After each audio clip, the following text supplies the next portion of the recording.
অ্যাগ্লোনিমার যতগুলি ভ্যারাইটি রয়েছে এই সময় এসে প্রত্যেকের গাছে দেখবেন নতুন পাতা ছাড়া শুরু হবে, আর প্রত্যেকটা গাছ নতুন করে বড় হওয়া শুরু হবে। আর যত ভ্যারাইটিগুলি রয়েছে প্রত্যেকটাই একই রকম পরিচর্যা। তো কিছু ভ্যারাইটি রয়েছে যেগুলি ঘেঁষে রয়েছে, যেমন এই ভ্যারাইটিগুলি ঘেঁষের মধ্যে রয়েছে। আর কিছু ভ্যারাইটি রয়েছে যেগুলি মোটামুটি মাটিতে রয়েছে, এটাও মাটিতে রয়েছে।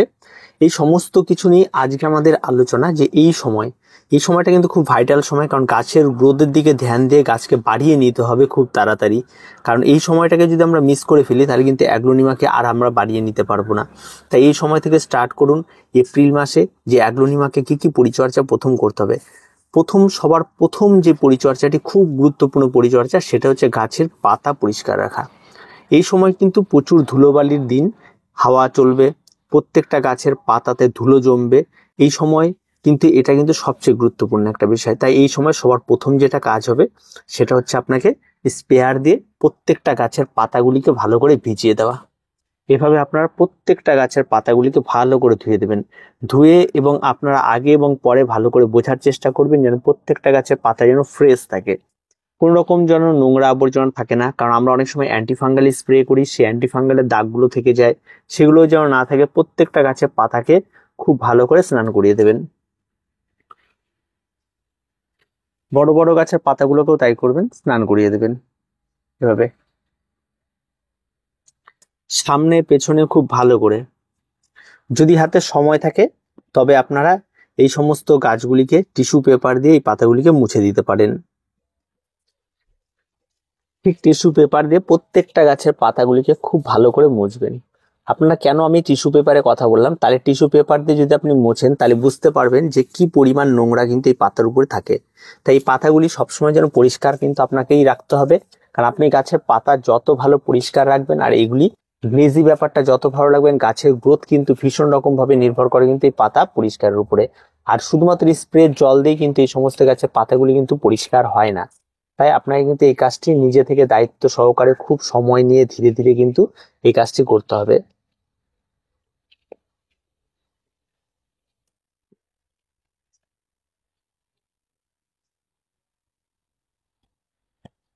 দু নম্বর যে কাজটি রয়েছে সেটা কিন্তু এই সময় দেখবেন বেশিরভাগ গাছে দেখবেন এই ধরনের ফুল চলে আসবে।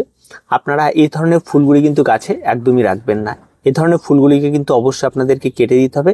আর তার সঙ্গে সঙ্গে কিন্তু অবশ্যই আপনাকে গাছের পাতা নিচের দিকে খেয়াল রাখতে হবে। নিচের দিকে যদি কোনো পুরনো ছোট পাতা থাকে সেই সমস্ত পাতাগুলিকে কেটে দিতে হবে, গাছের ফুলগুলিকে কেটে দিতে হবে। কারণ এই সমস্ত ফুল এই সময়ই ফুটবে, আর যদি ফুলগুলি আপনি নেন তাহলে গাছ কিন্তু এখন আপাতত ফুলের মধ্যেই সমস্ত খাবার চলে যাবে, আর পরবর্তী কিন্তু গাছ কিন্তু খুব একটা ভালো গ্রো করবে না। তাই এই সমস্ত ফুলগুলিকে আমরা মোটেও নেবো না, এই সমস্ত ফুলগুলিকে কেটে দেবো। আর আমরা আসবো গাছের নিচের দিকে যে সমস্ত ছোট ছোট পাতাগুলি রয়েছে, এই ধরনের পাতাগুলি, এই সমস্ত পাতাগুলিকে একটু কেটে দেবো। কেটে গোড়াটা সবসময় আমরা কি করব, পরিষ্কার পরিচ্ছন্ন রাখার চেষ্টা করব। আর যদি কোনো পাতা দেখি আমরা যে পোকা লেগেছে বা কিছু হয়েছে, তাহলে সে সমস্ত পাতাগুলিকেও কিন্তু আমাদের কেটে দিতে হবে। ধরুন এই ধরনের পাতাগুলি একটু সমস্যা দেখা দিয়েছে, তাহলে এই ধরনের পাতাগুলিকে একদমই আমরা রাখবো না। এটাকে ঠিক গোড়া থেকে এই সমস্ত পাতাগুলিকে কেটে আমরা বাদ দিয়ে দেবো। এতে কি হবে, গাছের গোড়াটা যেমন পরিষ্কার থাকবে আর গাছ বেশ ভালো থাকবে। আর যদি আপনারা খেয়াল করেন দেখবেন এই যে নতুন নতুন ব্রাঞ্চ কিন্তু এখন ছাড়া শুরু হয়ে গেছে, এখন নতুন নতুন ব্রাঞ্চ কিন্তু এখন বেরোবে। আর গাছ কিন্তু আস্তে আস্তে আস্তে আস্তে ঝাড় হয়ে পুরোটা ভরে যাবে। আর সবসময় খেয়াল রাখবেন যে এই যে ফুল কিন্তু বারবার এখন বেরোবে, তাই প্রত্যেকটা ডাল থেকে বেরোবে, যতগুলি ব্রাঞ্চ থাকে প্রত্যেকটা থেকে বেরোবে। তাই এই সমস্ত ফুলগুলিকে আমরা রাখবো না, প্রত্যেকেই ফুলগুলিকে অন্তত কেটে দেবেন। ফুলগুলি রাখার কোনো প্রয়োজন নেই। যদি আপনি নতুন ভ্যারাইটি তৈরি করতে চান, ঠিক আছে, পরাগ মিলন ঘটাতে চান, তাহলে আপনি রাখতে পারেন। তাছাড়া তেমন কোনো রকম প্রয়োজন। আর বিশেষ করে এই ভ্যারাইটিগুলোর ক্ষেত্রে ফুল আসবে। আর এই সমস্ত লিপস্টিক যে ভ্যারাইটিগুলি রয়েছে বা এই সমস্ত ভ্যারাইটিতে ফুল আসে না, এই সমস্ত ভ্যারাইটি বা বড় বড় অন্যান্য ভ্যারাইটি যেগুলি রয়েছে সেগুলিতে তেমন কিন্তু খুব একটা ফুল কিন্তু আপনি দেখতে পাবেন না। ঠিক একই রকম এই গাছটিতে আপনি যদি দেখেন, কিছুদিন আগে এটা লাগিয়েছিলাম, আমি আপনাদের দেখিয়েছিলাম, এটারও বেশ পাতা পচেছে নিচের। তো নিচের পাতা একটা পচলে কি হবে, গাছের শেপ নষ্ট হয়ে যাচ্ছে, যেন দুটো পাতাকে আমাকে কেটে দিতে হচ্ছে। তো এই সমস্ত পাতাগুলি কেটে, এটা রয়েছে, এটাও কিন্তু অনেক বড় পাতা, এটাকেও কাটতে হতে, কিন্তু এটা কিছুদিন যাক, এখান থেকে নতুন পাতা বের হচ্ছে। এই পাতাগুলি বের হোক, তারপরে বাকিগুলি কেটে দেওয়া যাবে। এই সমস্ত গাছগুলিকে যদি খেয়াল করেন আপনারা খুব ভালো করে, তাহলে আপনারা দেখতে পাবেন যে এই সমস্ত গাছ পাতাগুলিতেও কিন্তু বেশ পুরনো এই যে এই ধরনের পাতা রয়েছে। এই সমস্ত পাতাগুলিকে একদমই রাখা যাবে না, এই সমস্ত পাতাগুলিকে কিন্তু কেটে দিতে হবে। এই যে পাতায় সমস্যা একটু দেখা দিয়েছে, তার মানে এগুলি কেটে দিতে হবে। আবার এটা যে গাছে থাকলে বিশাল ক্ষতি হবে তেমন কিছু না, এগুলি কোন রকম কোনো সমস্যা করে না। এই রোগটি বিশেষ করে এটা একটা ফাঙ্গালের সমস্যা, একটু জল দিলে বা কোনো কিছু হলে। আর এই কড়া দিনে মাঝে মাঝে যখন গাছের গোড়ায় জল শুকিয়ে যায় সেই সময় এই সমস্যাগুলি তৈরি হয়। এবার আসি গাছে খাবার। এই সময় এসে আমাদের দুরকম গাছ রয়েছে, একটা মাটির গাছ, একটা ঘেঁষের গাছ। কোন গাছে আমরা কি খাবার দিব, চলুন খাবার সম্পর্কে আমাদের জানাটা ভীষণ প্রয়োজন এই সময় রয়েছে। আমরা গাছের গোড়ার দিকে চলে যাই এবং গাছে কি খাবার এখন প্রয়োগ করব সেটা আমরা একটু দেখে নিই। সবার প্রথম যেটা করব সেটা হচ্ছে লিকুইড খাবার। এখানে আমি ঘেঁষের খাবারটি বলে দিচ্ছি। 1 লিটার জল নিয়ে নিচ্ছি। ঠিক 1 লিটার জলে আপনারা সবার প্রথম, আমি যেহেতু আজকে প্রথম খাবার দিচ্ছি দেখাচ্ছি আপনাদের, তাই আমি এখানটায় ব্যবহার করব প্রথমে 1261 ঠিক 2 গ্রাম মতো 1261। মোটামুটিভাবে একটা চামচ যদি আপনারা মাপেন তাহলে চামচের হাফ চামচ হবে, ঠিক সেই পরিমাণ এই জলে 1 লিটার জল নেবেন, জলের মধ্যে এটাকে গুলে দেবেন। জলে দেওয়ার সঙ্গে সঙ্গে এটা গুলে যায়, এটাকে স্পেশালভাবে আলাদা করে গুলানোর কিছু নেই, এটাকে সঙ্গে সঙ্গে এটা গুলে যায়। এটা আপনি যদি ভালো করে খেয়াল করেন, আমি যদি এটাকে চামচ দিয়ে একটু যদি এটাকে নেড়ে নিই তাহলে পুরোপুরিভাবে গুলে যায়। তাহলে এখানে 1 লিটার জল রয়েছে, আর এই 1 লিটার জল কিন্তু আমাদের এই পুরো গাছে লাগবে না, প্রত্যেকটা গাছে 200 ml করে জল লাগবে।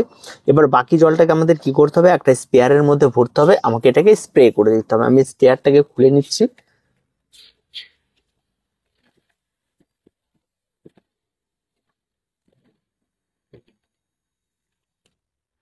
এটার মধ্যে আমি জলটা ঢেলে দিলাম। আমাদের সম্পূর্ণ জলটা ঢালার কিন্তু কোনো প্রয়োজন নেই, আমি অর্ধেক জল ঢাললাম আর অর্ধেকটা জল এর মধ্যে রেখে দিলাম। এবার এই জলটা আমরা খুব ভালো করে স্পেয়ারের মধ্যে নিব, নিয়ে আমাদের প্রথম যেটা কাজ হবে সেটা হচ্ছে যত ধরনের অ্যাগ্লোনিমা রয়েছে আপনার কাছে, ঠিক আছে, সমস্ত গাছে আপনাকে এটাকে স্প্রে করতে হবে। আর একটা জিনিস খেয়াল রাখবেন, গাছের পাতাতে খাবার, এই 1261 এটা গাছের রুট সিস্টেমকে খুব ভালো করে, এই হচ্ছে বিষয়। আর তেমন কোনো কিছু নেই এটার কাজ। রুট সিস্টেম যদি গাছে ভালো থাকে তাহলে দেখবেন গাছ অটোমেটিকলি অনেক ভালো থাকবে। এবার আমরা এটাকে যেভাবে আমরা স্প্রে করি সেভাবে প্রত্যেকটা গাছে সমস্তটা সুন্দরভাবে স্প্রে করব। ঠিক এইভাবে যত ধরনের গাছ আছে প্রত্যেকটা, এটা কিন্তু গাছের খাবার। এই খাবারটি দেওয়ার পরে কিন্তু কোনো জল বা কোনো কিছু স্প্রে আর করবেন না গাছে, এটা একদম গাছকে স্নান করিয়ে দেবেন। গাছ থেকে যেন জলটা যে টপ টপ টপ টপ করে নিচের দিকে পড়ে এই বিষয়টাকে খেয়াল রাখবেন। খেয়াল রেখে যতক্ষণ দেখবেন গাছ একদম পুরো স্নান চারদিক দিয়ে একদম খাবারটি ভরে গেছে, পুরো গাছ ভিজে গেছে, ততক্ষণ পর্যন্ত এটাকে আপনি প্রয়োগ করবেন। প্রয়োজন পড়লে আপনি ধরে রেখে ভালো করে প্রয়োগ করুন। আর গাছ দিয়ে যতক্ষণ একদম টপ টপ করে নিচে জল না পড়ছে ততক্ষণ এটাকে করতে হবে। খুব ভালো করে যদি আমরা দেখি তাহলে গাছে কিন্তু খাবার দেওয়া সম্পূর্ণ কমপ্লিট। এবার যে খাবারটি আমাদের বেঁচে ছিল সেই খাবারটি, এই খাবারটি এই যে দুটো গাছ রয়েছে এই দুটো গাছে অর্ধেক অর্ধেক করে গাছের গোড়ায় আমরা খুব ভালো করে দিয়ে দিব। এই দুটো গাছের গোড়াতে আমরা খুব ভালো করে এটাকে দিয়ে দেব। কারণ আমরা আগেও বলছিলাম যে খাবারটি তৈরি করব তার অর্ধেকটা 200 ml করে, আমরা এখানে একটু বেশি পড়লো যেহেতু গাছ বড়, কোনো অসুবিধা নেই। বাকি খাবারটি কিন্তু এই গাছের গোড়াতে আমরা প্রয়োগ করে দিলাম। এবার এই দুটো ভ্যারাইটি যেহেতু আমার রয়েছে ঘেঁষে, তাই এই দুটোর ক্ষেত্রে এই পরিচর্যা। এবার আমরা চলে আসি মাটির গাছে, তাহলে আমরা কি খাবার দিব। আপনি যদি প্রয়োজন মনে করতেন এই লিকুইড খাবারটা মাটির গাছে ব্যবহার করতে পারতেন, তো মাটির গাছে বারবার করে রাসায়নিক সার প্রয়োগ করে একটু সমস্যা তৈরি হয়, তাই মাটির গাছে খাবারটা একটু জৈব খাবার আমরা ব্যবহার করব। মাটির গাছে কি খাবার ব্যবহার করছি একটু দেখতে থাকুন। আমি এখানে গাছে বিভিন্ন ধরনের খাবার নিয়ে নিয়েছি, যেমন রয়েছে ভার্মি কম্পোস্ট, হাড় গুঁড়ো, শিংকুচি, তারপর নিমখোল, সবকিছু। সবার প্রথমে আমি ভার্মি কম্পোস্টের দিকে যাই। এটা ভার্মি কম্পোস্ট, এটা আমি নিয়ে নেবো 2 চামচ। 2 চামচ ভার্মি কম্পোস্ট, তার সঙ্গে 1 চামচ নিমখোল, তার সঙ্গে 1 চামচ হাড় গুঁড়ো, তার সঙ্গে 1 চামচ শিংকুচি। এটা গেল একদম পরিষ্কার খাবার, যে খাবারটি অন্তত প্রত্যেকের কাছে থাকে। এবার আমাদের যে খাবারটি প্রয়োগ করতে হবে সেটা হচ্ছে আপনার অ্যান্টিফাঙ্গাল। অবশ্যই এই খাবারের মধ্যে কিন্তু আপনারা অ্যান্টিফাঙ্গালটা ব্যবহার করবেন। এর মধ্যে এই যে ঠিক এই পরিমাণ অ্যান্টিফাঙ্গাল অ্যাড করে দিলাম। অ্যান্টিফাঙ্গাল কিন্তু বড় চামচ দিয়ে নেওয়ার কোনো প্রয়োজন নেই, প্রচুর পরিমাণে পড়ে যায়, অত কোনো প্রয়োজন নেই। এবার খাবারটিকে খুব ভালো করে মাখিয়ে নিন।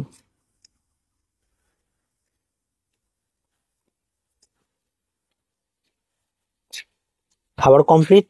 এবার আমাদের গাছে আসতে হবে। এই যে গাছ রয়েছে, গাছের গোড়ায় নোংরা আবর্জনা রয়েছে, পরিষ্কার পরিচ্ছন্ন করতে হবে তেমন কোনো রকম কোনো প্রয়োজন নেই, এগুলো দিয়েই হয়ে যাবে, তেমন কোনো রকম কোনো কিছু প্রয়োজন পড়বে না। পরিমাণটা চামচ দিয়ে দিই তাহলে বুঝতে পারবেন। ঠিক 1 চামচ এই সমস্ত টবের একদম খুব ভালো করে চারদিক দিয়ে আপনারা ব্যবহার করবেন, চারদিক দিয়ে দিবেন টবের, কোন রকম গাছের গোড়ায় লাগলেও কোনো অসুবিধা নেই, এইরকম করে আপনারা ব্যবহার করবেন। এই গাছে ব্যবহার করি, এই গাছেও ঠিক একই রকম ভাবে নিয়ে এইভাবে এদিক দিয়ে দিয়ে পুরো গাছের চারদিক দিয়ে আপনারা ভরিয়ে দেবেন। গাছ কিন্তু এখানেই কমপ্লিট নয়, আরো অ্যাগ্লোনিমা গাছ এদিকেও রয়েছে, যে গাছগুলিকে এই যে বড় গাছ যে গাছগুলি আনিনি আমি, সেই গাছগুলিতেও কিন্তু এই খাবারটি আপনাদের ব্যবহার করতে হবে। এই গাছগুলিতেও ঠিক তাই, খুব ভালো করে চারদিক দিয়ে আমি আপাতত খাবারগুলি দিয়ে দিচ্ছি। এটা গেল একটা মিক্স খাবার, যেটা মাটির গাছের জন্য আপনারা প্রত্যেকে ব্যবহার করবেন এবং প্রত্যেকের জন্য এটা কিন্তু ভীষণ উপকারী একটি গাছের খাবার, যে খাবারটি কিন্তু আপনারা প্রত্যেকে ব্যবহার করতে পারবেন, তাতে কোনো রকম কোনো অসুবিধা কিন্তু হবে না। গাছ ভালো থাকবে, গাছের চেহারা ভালো থাকবে, গাছের স্বাস্থ্য ভালো থাকবে। এই গেল গাছের খাবার। মাটির গাছে খাবার প্রয়োগ করার পর যেই ব্যাপারটি থাকে সেটা হচ্ছে গাছে একটা হালকা নিড়ানি দিতে হবে। কি নিড়ানি দিবেন? সাইড দিয়ে হালকা করে আপনাকে খুঁড়ে এটাকে সুন্দরভাবে এইভাবে মিশিয়ে দিতে হবে, খাবারটিকে মিশিয়ে দিতে হবে। মিশিয়ে দেওয়ার পর আপনি একটা জিনিস আমি আপনাদের আগেও বলেছিলাম, মাটির গাছের যখন গাছের গোড়া শুকনো তখন গাছে কিন্তু আপনাদের খাবার প্রয়োগ করতে হবে। দেখুন গাছের গোড়া একেবারে শুকনো ঝরঝরে, তার মানে গাছের মাটি কিন্তু কিচ্ছু নেই এবং জল নেই। এবার খাবারটা দিলাম, এবার আমাদের কাজ হবে কি গাছে জল প্রয়োগ করা। এবার এই সমস্ত গাছগুলিতে খুব ভালো করে জল প্রয়োগ করে দেবেন। তাহলে যে খাবারটি আপনি প্রয়োগ করলেন সেই খাবারটি কিন্তু এর সঙ্গে গুলে গিয়ে, জলের সঙ্গে গুলে গিয়ে একদম গাছের গোড়ায় চলে গেল, একদম নিচ পর্যন্ত চলে গেল। আর যে খাবারগুলো উপরে থাকবে সেগুলো স্লো রিলিজ, ধীরে ধীরে ধীরে ধীরে ধীরে ধীরে আস্তে আস্তে তারা খাবার কিন্তু কন্টিনিউ দিতেই থাকবে এবং গাছ কিন্তু পরবর্তীতে আস্তে আস্তে বাড়তে থাকবে। তো এই গেল মাটির গাছের খাবার। এবার আসে গাছের রোগ পোকামাকড়। রোগ পোকামাকড় বলতে এই সময় আপনার আসলে গাছে যে সমস্ত সমস্যাগুলি দেখা দেবে সেটা হচ্ছে মূলত পোকার আক্রমণ হালকা পাতলা ঘটতে পারে। তার জন্য আপনাদের একদম পরিষ্কার সুপার কিলার রাখবেন। আর যাদের পাতা দেখবেন এই ধরনের কুকড়ে আসছে, অনেকের দেখবেন অ্যাগ্লোনিমার পাতা আমি দেখিয়ে দিচ্ছি, কিছু কিছু পাতা দেখবেন এই যেমন এই পাতাটিকে দেখুন, এই পাতাটি এইরকম একটা সম্পূর্ণ ফ্রেশ পাতা, যেটা বড় হবে সেটা এরকম কুকড়ে আসছে। এই পাতাটি কুকড়ে যাওয়ার একটা কারণ হচ্ছে এখানে যে গাছের কুড়িটাই বেরিয়েছিল সে কুড়ির সাইডের পাতা, তাই এই পাতাটি কোনো রকম কোনো রোগাক্রান্ত বা কোনো কিছু ধরা যাবে না। কিন্তু যদি দেখা যায় যে কারোর এইরকম বড় পাতা হঠাৎ করে কুকড়ে যাচ্ছে, তাহলে সেটা কিন্তু মাকড়ের আক্রমণ। ঠিক আছে, এই যে এই ধরনের পাতাগুলি ধরুন কুকড়ে যাচ্ছে, তাহলে এগুলি কিন্তু পোকার আক্রমণ বা মাকড়ের আক্রমণ। এগুলির জন্য অবশ্যই কাকা পেস্টিসাইড রয়েছে, ঠিক আছে, দেখতে অনেকটা এইরকম হবে কাকা পেস্টিসাইড। আমি এখানটায় কোনো কিছু লেভেল ইউজ করছি না, দেখিয়ে দিচ্ছি আপনাদের কোটাটা এরকম হবে। 1 লিটার জলে 2 ml করে নেবেন, গুলে সমস্ত গাছে স্প্রে করবেন। এই পাতা কুকড়ে যাওয়ার কোনো সমস্যার আপনাদের থাকবে না, সমস্ত কিছু মিটে যাবে। যদি কোনো কারণবশত দেখা যায় যে এখানে ফাঙ্গালের আক্রমণ ঘটছে, তাহলে এই যে অ্যান্টিফাঙ্গাল, এটার নাম ব্লাইটক্স, প্রত্যেকটা গাছের জন্য, গাছের না মানে 1 লিটার জলে আপনারা 2 গ্রাম করে গুলে নিয়ে প্রত্যেকটা গাছে ব্যবহার করবেন, মাসে একবার করবেন, ফাঙ্গালের আক্রমণ আর ঘটবে না এবং বেশ ভালো এবং খুব উপকারী একটা জিনিস, এটা আপনারা ব্যবহার করতে পারেন। আর তেমন কোনো কিছু নেই পরিচর্যা। এই এপ্রিল মাসে গাছকে বাড়িয়ে তুলতে হবে। এবার গাছের খাবারটির কথা বলি, যে খাবারটি আমরা এনপিকে মানে 1261 গাছের গোড়ায় প্রয়োগ করলাম এবং স্প্রে করলাম, সেটা আজকে করলাম, ঠিক তার 15 দিন পর আমরা গাছে এনপিকে 20 সেটা স্প্রে করব, একই রকম ভাবে গাছের গোড়ায় প্রয়োগ করব। মাটিতে যে সমস্ত খাবারগুলি দিলাম সেটা আজকে আমরা ব্যবহার করলাম, ঠিক তার 15 দিন পর আরেকবার আমরা একই রকম খাবার ব্যবহার করব। এটা যদি আমরা কন্টিনিউ করব তেমনটা নয়। এই মাটির খাবারটি বেশ কিছুদিন, যদি কারোর কাছে মনে হয় যে আমার সময় কম, তাহলে আপনারা এই খাবারটি 1 মাস পর পরও আপনারা ব্যবহার করতে পারেন, তাতে কোনো রকম কোনো কিন্তু অসুবিধা হবে না মাটির গাছে।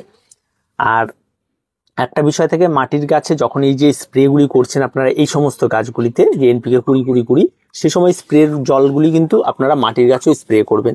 তাতে কি হবে, তাতে এরাও বেশ কিছু একটু খাবার পেয়ে যাবে এবং তার পরবর্তীতে কিন্তু দুটো খাবারের পাওয়ার ফলে কিন্তু গাছগুলো বেশ ভালো হবে এবং পরবর্তী মাটিতেও খাবার পাবে, দেখতে অনেকটা ভালো হবে। আর প্রত্যেকটা গাছ কিন্তু একটা জিনিস মাথায় রাখবেন, এই ছোট ছোট পরিচর্যাগুলি কিন্তু অবশ্যই করতে হবে। এবার আসি জল। জল কিন্তু খুব ইম্পর্টেন্ট, কারণ সামনে হচ্ছে তীব্র দাবদাহ চলবে। আর এই তীব্র দাবদাহে কিন্তু গাছকে ফেলে রাখলে চলবে না।